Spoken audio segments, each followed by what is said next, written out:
안녕하세요. 주말 잘 보내고 계신가요? 오늘은 11월 5일 일요일이에요. 내일부터 날씨가 추워진대요. SOXL이 30달러 중반대까지 가면 수익을 실현할까 고민 중에 있어요. 차이나 전기차는 쌍바닥이 나온 것 같고요. 중국 증시에 외국인이 다시 돌아오고 있대요. 구독, 좋아요 부탁드립니다. 차이나 전기차는 아직까지 마이너스 50%고요. SOXL은 요 며칠 많이 올라서 40% 정도 수익 구간이에요. 전전주 16달러 근처에서 6주를 추가 매수했어요. 이번 랠리가 30달러 중반까지 간다면 일부 수익 실현을 할까 고민 중에 있어요. 30달러 중반까지 안 올지도 모르지만 희망 회로를 돌려봅니다. 이번 주는 이벤트가 별다른 게 없고요. 11월 8일 수요일과 11월 10일 금요일에 파월 의장이 연설이 있어요.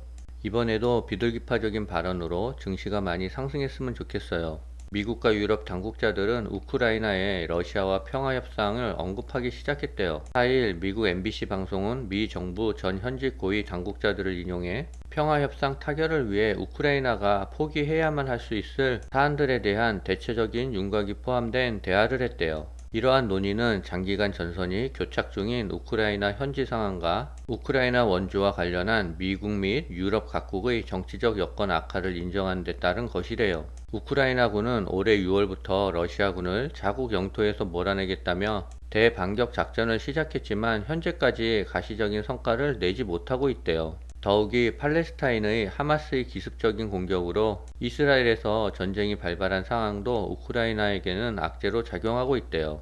우크라이나 내부적으로도 2년째 이어지는 전쟁의 피로감이 심각하다라고 해요. 이러한 가운데 미국에선 공화당의 반대로 우크라이나 추가 원조 패키지가 연내에 의회를 통과하지 못할 가능성이 제기됐대요. 미 정부 당국자들은 병력이 부족해지는 우크라이나와 달리 러시아는 외견상 끝없이 병사가 충원되는 듯한 모습을 보이고 있는 점을 우려하고 있다라고 MBC는 전했어요. 우크라이나 전쟁이 조만간 평화 협상으로 끝났으면 좋겠습니다. 그러면 세계 증시에는 또 다른 훈풍이 불 수 있을 거예요. 우리나라 여당이 공매도를 전면 중단하는 방안을 추진키로 하면서 증권시장에 미칠 영향에 대해 투자자들의 관심이 커지고 있대요. 공매도 시장의 문이 닫히기 전에 서둘러 대차 물량을 해소하려는 움직임도 나타난 가운데 개인 투자자들이 몰려있는 2차 전지주를 중심으로 공매도가 단기 폭증할 수 있다는 분석이 나오고 있어요. 5일 한국거래소에 따르면 지난 3일 LG에너지솔루션의 공매도량은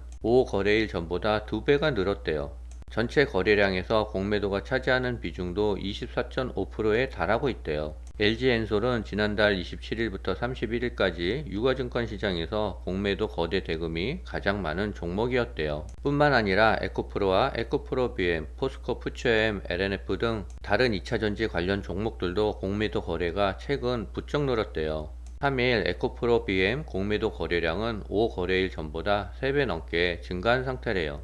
이달 들어 하루 평균 공매도량이 코스닥 시장에서 전체 1위라고 해요. 이와 같은 현상은 공매도 전면 중단 추진 방안과 무관치 않다라는 분석이에요. 공매도 거래가 금지되면 새로 매매를 하는 건 불가능하지만 그 전에 공매도를 걸어놓은 주식을 걷어들이는 건 가능하대요. 따라서 금지 조치가 내리기 전에 하루빨리 공매도에 나서려는 움직임이 나타나고 있대요. 한 헤지펀드 운용사 대표는 글로벌 전기차 시장의 성장 둔화와 중국 업체들이 저가 공세로 2차 전지주는 당분간 더 약세를 이어갈 가능성이 높다며 소재 업체들의 주가에 거품이 여전하다라고 보는 분석이 많다라고 설명했어요. 차이나 전기차가 또 요 며칠 하락을 하고 있어요. 그저께는 0.18% 하락했어요. 개인적인 생각은 그래프를 보면 하락 진행 방향의 그래프는 아닌 것 같아요. 이제는 하락을 멈추고 상승 방향으로 주가를 올리는 것 같아요. 이번 주 주가의 흐름을 봐야 정확히 알 수 있겠지만 쌍바닥 패턴인 것 같아요.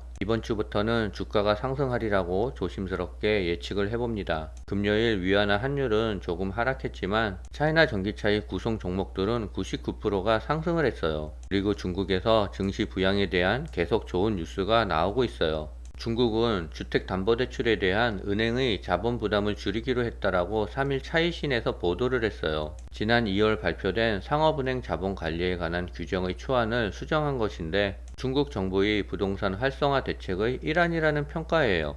내년부터 시행되는 이 새 규칙은 지난 2월 초안과 비교해 자산 5천억 위안 이상의 1급 은행의 모기지 대출에 부여되는 위험 가중치를 대출 규모에 따라 10에서 30% 낮춘대요. 이번 조치로 각 은행이 부담해야 할 위험 가중 자산 비중이 줄어들면 자본 적정성 비율의 여유가 생겨서 더 많은 대출을 실행할 수 있대요. 중국 당국은 위기에 처한 부동산 시장을 달래기 위한 대책을 계속 내놓고 있어요. 지난 9월 베이징 등 4대 일선 도시를 시작으로 생애 첫 주택 자격 조건을 완화해 수요 진작에 나선 게 대표적이고 주담대 요건도 완화했대요. 중국 증시에 외국인이 대거 유입됐대요. 3일 중국 증시가 상승 마감했는데요. 글로벌 긴축 사이클 종료에 대한 기대감으로 아시아 주요 증시가 활기를 나타냈대요. 외국인 자금이 대거 유입된 것도 증시 상승을 뒷받침했다는데요. 이날 상하이 선전 증시에 유입된 외국 자금은 총 71억 800만 위안으로 기록됐대요. 미국 연준이 1일 2회 연속 정책금리를 동결한 데 이어 같은 날 영국도 기준금리를 동결하면서 시장에서는 글로벌 긴축 사이클이 종료될 것이라는 기대감이 높아지고 있대요. 금리 인상 종료 전망에 미 10년물 국채금리는 4.67% 가까이 떨어졌고요. 아시아 증시 전반에 훈풍이 불었대요. 또한 중국은 대내적으로 국부펀드를 통한 증시 부양 움직임과 1조 위안 추가 국채 발행 예고 등 최근 중국 당국의 적극적인 경기 부양 의지와 미중 정상회담 가능성이 호재로 작용한 것으로 보인대요. 다만 이날 오전 발표된 지난달 민간 서비스업 지표는 시장의 기대를 충족하지는 못했대요. 중국 차이신에 따르면 10월 민간 서비스업 구매자 관리 지수는 50.4로 집계됐으며 전달치 50.1을 0.2포인트 웃돌았으나 시장 전망치 51.2%에는 미치지 못했대요. 지난달에는 8일간의 중추절, 국경절 연휴가 이어지며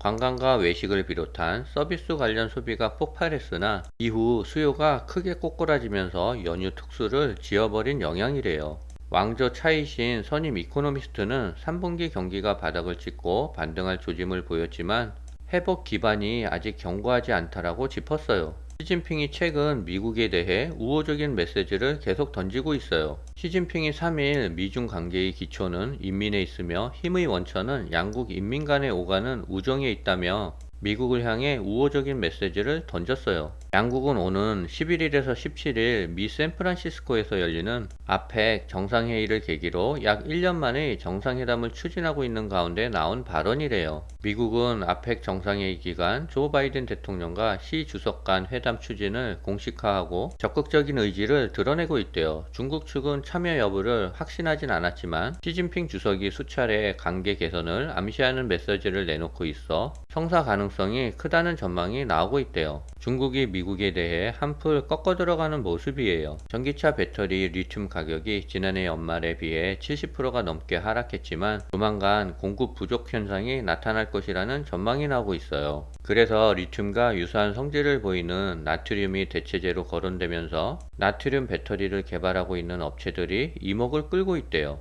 리튬은 2025년에는 공급 부족 현상이 발생할 가능성이 제시되고 있어요. 원자재 전문 업체 보고서에 따르면 리튬 수요가 공급을 초과해 이르면 2025년부터 리튬 부족 사태가 벌어질 수 있다라고 보도했어요. 리튬 공급이 부족할 것으로 보이는 근거는 가격이 꾸준히 떨어지고 있어 늘어나는 수요에 대해 채굴이 이루어지지 않을 것이라는 점을 주목했고요. 그리고 중국만 놓고 보더라도 리튬 공급량이 수요 절반에도 미치지 못할 것이라며 세계 최대 리튬 생산국 가운데 한 곳인 중국의 리튬 공급을 의존하는 나라들에게는 큰일이라고 경고했어요. 배터리 업체들은 수급 불안정에 대비하기 위해 리튬을 대체할 물질을 찾고 있대요. 때마침 배터리 시장에선 리튬 대신 나트륨을 사용한 업체들이 부상하고 있다는데요. 영국의 이코노미스트는 10월 25일자 보도에서 나트륨으로 배터리를 개발하는 업체들을 소개하면서 리튬 배터리 대안으로 제시했대요. 중국의 CATL은 나트륨 배터리 분야에서 주목할 만한 업체로 꼽히고 있대요. 영국의 이코노미스트는 CATL을 나트륨 배터리 선두주자라고까지 평가했어요. 다만 배터리 기술이 성숙하는 데에는 시간이 필요하므로 단기 투자에는 주의를 요한다라고 덧붙였습니다. 차이나 전기차가 이번 주부터는 조금 많이 상승하기를 기원할게요. 오늘은 여기까지입니다.